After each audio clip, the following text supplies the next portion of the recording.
اللہ کے رسول جب معراج پہ گئے تو آپ نے دیکھا کہ کچھ عورتوں کو سر کے بال پکڑ کر ایک درخت سے لٹکا دیا گیا جہنم کے اندر، اور ان کو الٹا الٹا ان کو گھمایا جا رہا ہے، اور ان کے ہاتھ پیچھے سے باندھ دیے گئے ہیں، اور ان کے دونوں سینوں میں، عورتوں کے دونوں سینوں میں کھنجر بھونک دیے گئے ہیں، یہاں سے اور یہاں نکال لیا گیا ہے، یہاں سے کھنجر ڈالا، یہاں نکالا گیا ہے۔ پوچھا اللہ کے نبی نے، جبریل یہ کون عورتیں ہیں جن کو اتنا دردناک جہنم میں عذاب دیا جا رہا ہے، جن کے سر کے بال پکڑ کر ان کو لٹکا دیا گیا ہے اور ان کے سینوں میں کھنجر چبھو دیے گئے ہیں؟ جبریل نے فرمایا، اے اللہ کے نبی، یہ وہ عورتیں ہیں جو دنیا میں اپنے بال کھول کر چلا کرتی تھیں، اپنے بالوں کو دوپٹے سے نہیں ڈھانکتی تھیں، اپنے سر پر اوڑھنیاں نہ ڈالا کرتی تھیں، اپنے سروں پر اوڑھنیاں نہیں اوڑا کرتی تھیں، یہ کھلے بال لے کر چلتی تھیں، بازار میں، اسکولوں میں، کالجوں میں ان کے بال کھلے رہتے تھے، اور یہ وہ عورتیں جن کے سینوں میں کھنجر ڈال دیے گئے ہیں، یہ اپنے سینوں پر اوڑھنیاں، چادر نہیں ڈالتی تھی، اتنا ٹائٹ کپڑا پہنتی تھی کہ کپڑا پہننے کے باوجود ان کے سینے کا حصہ اٹھا ہوا نظر آتا تھا۔ غیر مرد ان کے سینے پہ نظر ڈالا کرتے تھے، آج ان کے سینوں کو چبھو دیا گیا ہے، ان کے سینوں میں کھنجر ڈال دیا گیا ہے، ان کے سینوں میں کھنجر بھونک دیا گیا ہے۔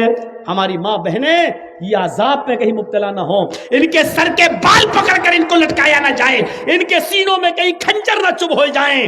ان کو کہو اپنی بیٹیوں سے اسکول میں جائیں تو کم سے کم اوڑھنیاں اور ڈھیلی چادر اپنے جسموں پہ ڈال لیں۔ فرمایا ایک ایسا زمانہ آ جائے گا کہ عورتوں کو دیکھو گی کہ کپڑے پہننے کے باوجود ننگی ہوں گی، ممیلات و مائلات، لوگوں کی طرف مائل ہوں گی اور ان کو اپنی طرف مائل کریں گی، اتنا میک اپ کریں گی، لال رنگ کا کپڑا تو لال رنگ کی لپسٹک، بلو رنگ کا کپڑا تو بلو رنگ کی لپسٹک،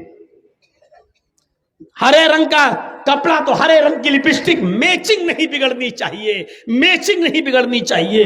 یہ میک اپ اتنا کریں گی کہ نوجوانوں کو اپنی طرف کھینچیں گی اور خود نوجوانوں کی طرف کھنچ جائیں گی۔ لا يدخلن الجنت ولا یجدن ریحھا، یہ عورتوں کو جب دیکھو تو سمجھ لینا یہ عورتیں کبھی جنت میں داخل نہیں ہوں گی اور جنت کی خوشبو بھی نہیں پائیں گی۔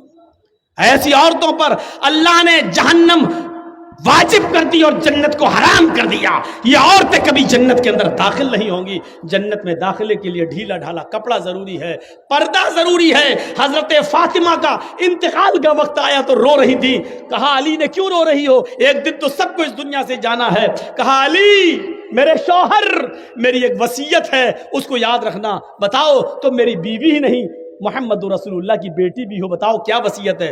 فرمایا جب میرا انتقال ہو جائے، میری روح نکل جائے تو مجھے رات میں دفنانا، دن میں نہیں۔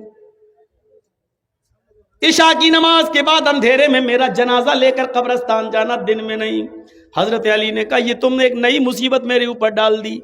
مان لو فجر کے بعد اگر تمہارا انتقال ہو جاتا ہے تو ظہر کے بعد دفن کیا جائے گا، ظہر میں انتقال ہوتا ہے تو عصر میں، اب فجر کے بعد اگر انتقال ہو جائے تب بھی ہم عشاء کے بعد تمہیں دفنائیں، یہ کہاں کی عقل مندی ہے؟ فرمایا اے علی، اے میرے شوہر، میرے اوپر یہ احسان کرنا جو میں آپ سے کہہ رہی ہوں، میرے جنازے کو رات کی تاریکی میں لے جانا، میرے جنازے کو رات کے اندھیرے میں اٹھانا۔ پوچھا ایسا کیوں کہہ رہی ہو؟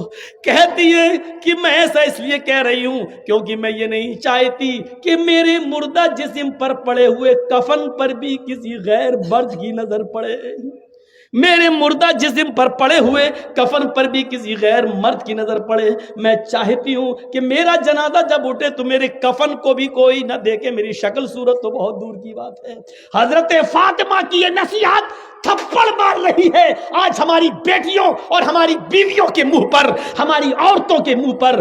غور کریں، مرنے کے بعد کوئی نکاح نہیں کر سکتا ہے، مرنے کے بعد کوئی کسی سے دلچسپی نہیں رکھتا ہے، کتنی خوبصورت لڑکی کیوں نہ زمین پہ پڑی ہو، اگر مر گئی تو اس کی طرف کوئی انٹرسٹ نہیں لیتا ہے۔ لیکن حضرت فاطمہ کیا کہہ رہی ہیں کہ میرے انتقال کے بعد میرے مرے ہوئے جسم پر پڑے ہوئے کفن پر بھی کسی غیر مرد کی نظر نہ پڑے۔ ایک طرف اس پردے کو دیکھیے اور ایک طرف ہمارا سماج، ہماری سوسائٹی، اور اس سوسائٹی میں گھومنے والی آوارہ گائیں، آوارہ بھیڑوں کو دیکھیے۔